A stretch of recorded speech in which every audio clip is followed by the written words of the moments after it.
When I first read about Dieter, I pictured an image. It was of a burl on an old dying tree. I could see it, the textures and the colors, every detail vividly. This image somehow captured Dieter's story for me. It's hard to explain why, but I knew I wanted you to see the tree the way that I did, for it to burn in your memory in perfect detail, even after the image was gone.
Oh, they're still sleeping.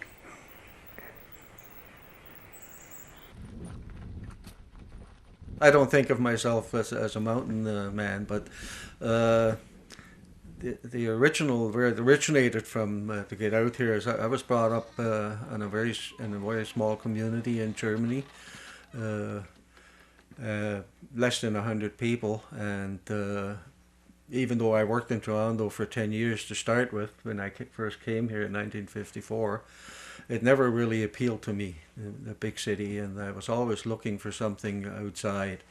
And the time came when I had a little money that I could look for a piece of land up here, where the house is now.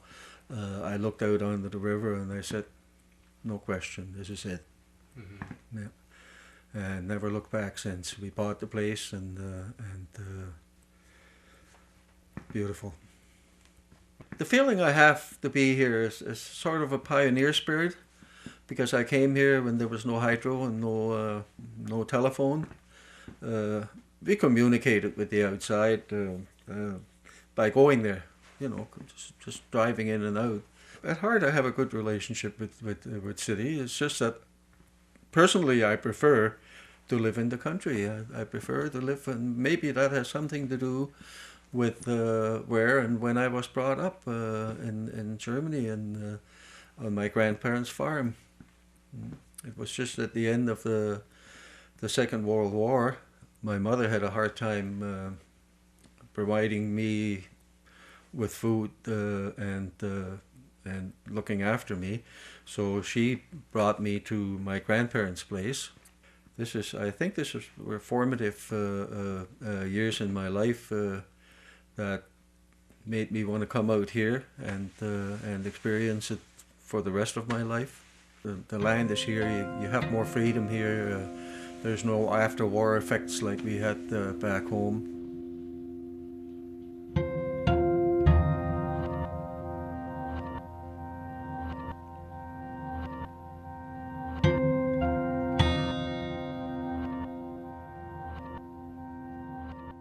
when I first came up here again, I needed something to do, a hobby or something, and I figured it would be woodworking. And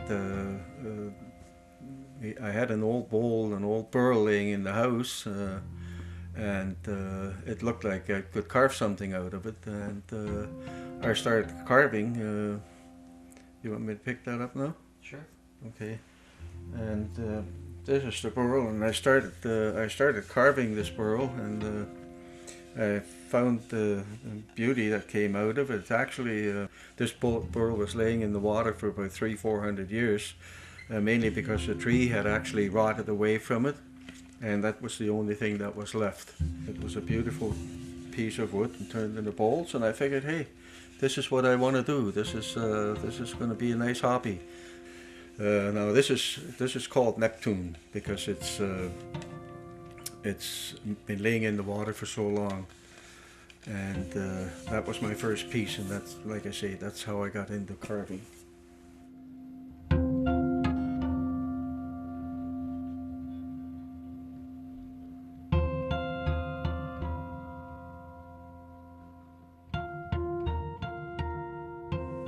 Definition of a burl, I would say, is an outgrowth on a tree, and we're not really sure what causes it. Some of them look like they grew over old wounds and just to heal the tree up. It reminds me of a cancer, cancer of a tree. Yeah, that's basically it. Yeah.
That's beer.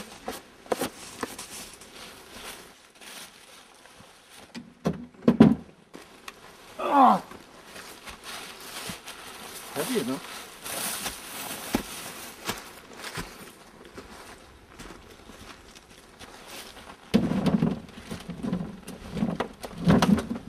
There you go. Got it.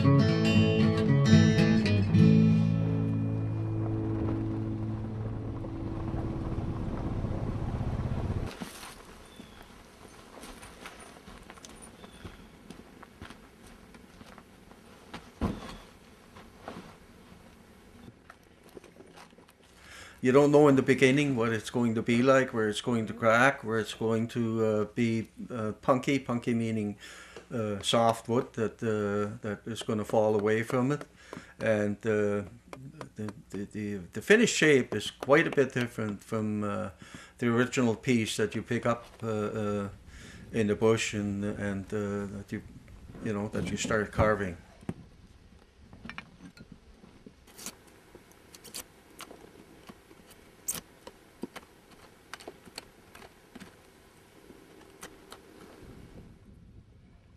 I hate to put a piece down once I pick it up and do something. I don't want to lose my my train of thought. I don't want to lose where I want to go with it.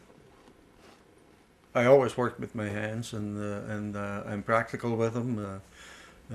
Even though sometimes now they get a little bit shaky once in a while, but I still love to use my hands. Anything I do, of course, you need a brain behind it to work your hands. You can't do it without using your noodle. Otherwise, you're going to cut your hand off or slice it open, or you know.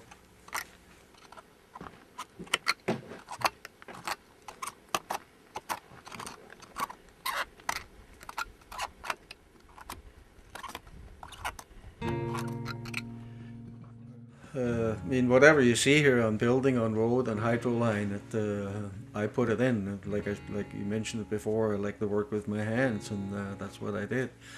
I built the house. The only thing on the house was we bought a panaboat, which is a cedar lock construction. My son helped me quite a bit at that time. He was about 14, and he put this building up.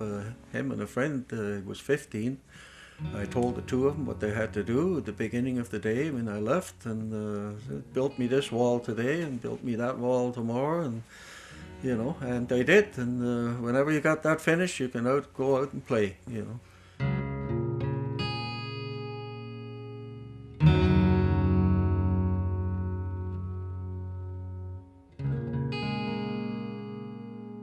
This was destined to be firewood, but I think they thought it was too hard to split, and they left it laying in the bush where I found it, and probably about a year or two later, and it had already started to decompose on some parts, and it can be seen by the darker colors, and of course by the hole in it, which already had started to decompose from the inside.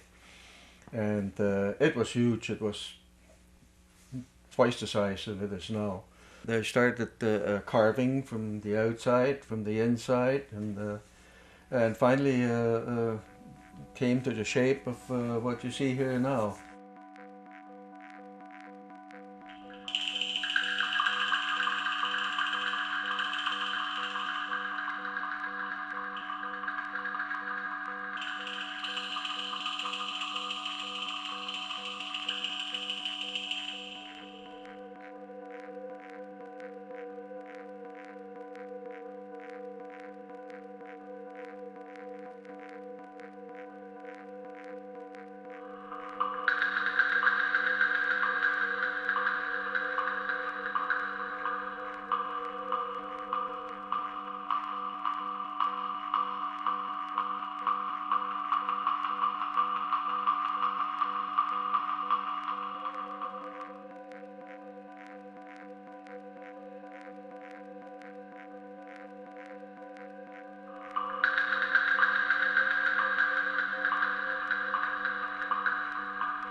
I love working with wood mainly because it's a beautiful medium. I just like not transforming things, but bring out the beauty in wood, and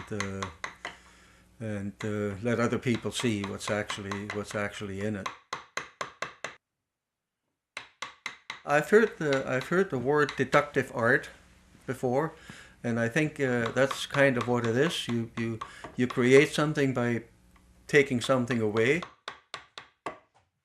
People call me an artist, but they say, no, I'm just enjoying working with wood, enjoying to produce something that other people find attractive. Yes, I do. I do sell some of the pieces. Excuse me. But again, the main purpose is the creation of the pieces. Themselves.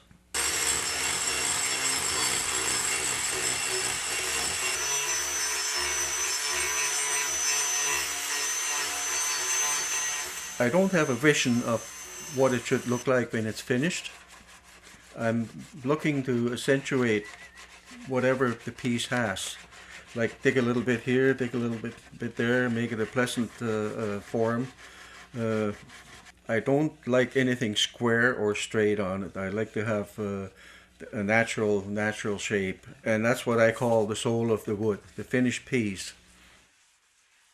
Most of my articles are actually given away. They're gifts to people that I like, part of family, whatever. It's a natural thing. It's my God. Nature is my God. That's what I look at, Mother Earth, what it does for me.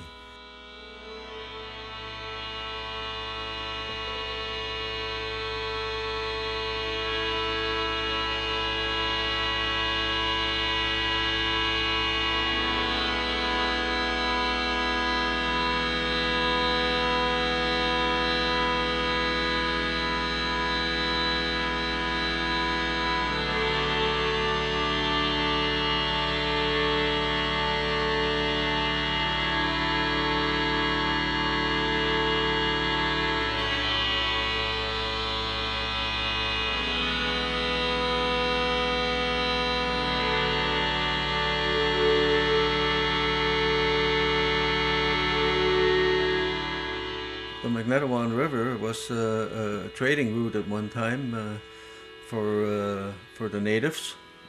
They traded between Algonquin Park and Perry Sound. Actually, the name is an Indian name, and it means river of dark flowing waters, which I find interesting because it is black. You can't see any more than 3 or 4 feet in it if you look down into it.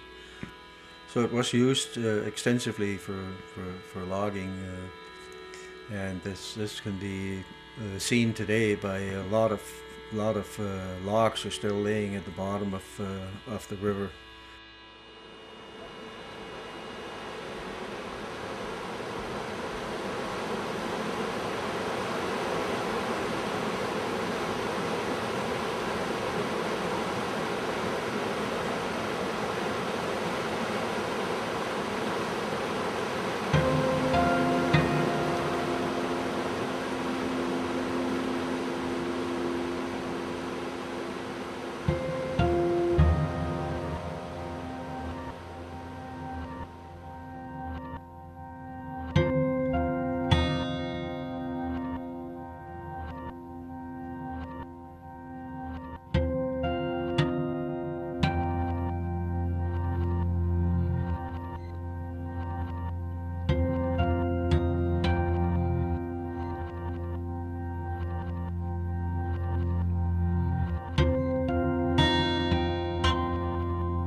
Carpentry was actually self-taught, but I made an apprenticeship in Germany as a car electrician and diesel mechanic, and that is a very practical trade.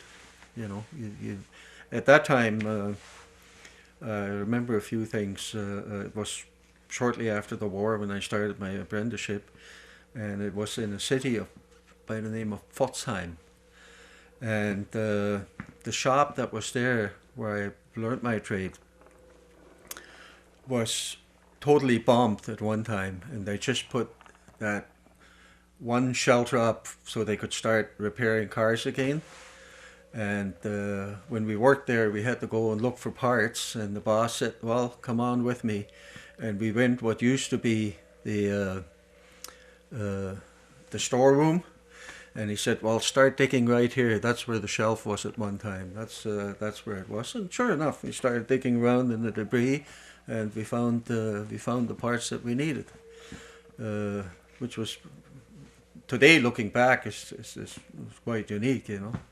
Not the devastation of that town, because it was horrible. It was Pforzheim, I think, was actually the revenge town for Coventry.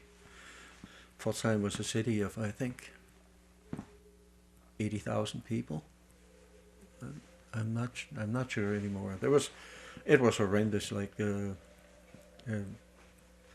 did a good job destroying that city. You would have thought that at last war taught humanity not to start again, but I don't know.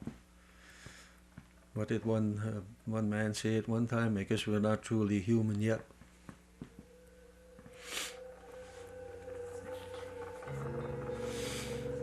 Yeah.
Okay, this is an old German song, probably out of the 1800s, called Muss ich denn zum Städtler hinaus, also known in English as Wooden Heart.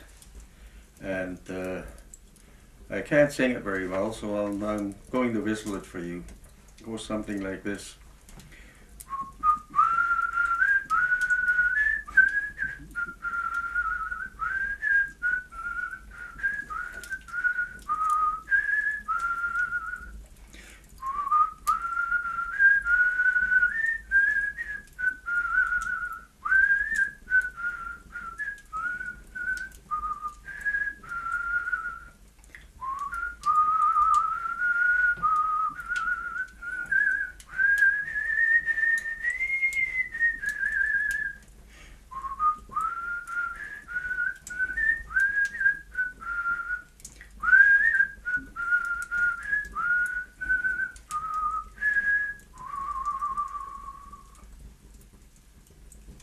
That's it. Song was end and the fire's going out too. People are always asking, how long are you going to stay here? And my answer is always, well, I hope they carry me out in the box. So that's how long I'm going to stay. I've had a couple of strokes already.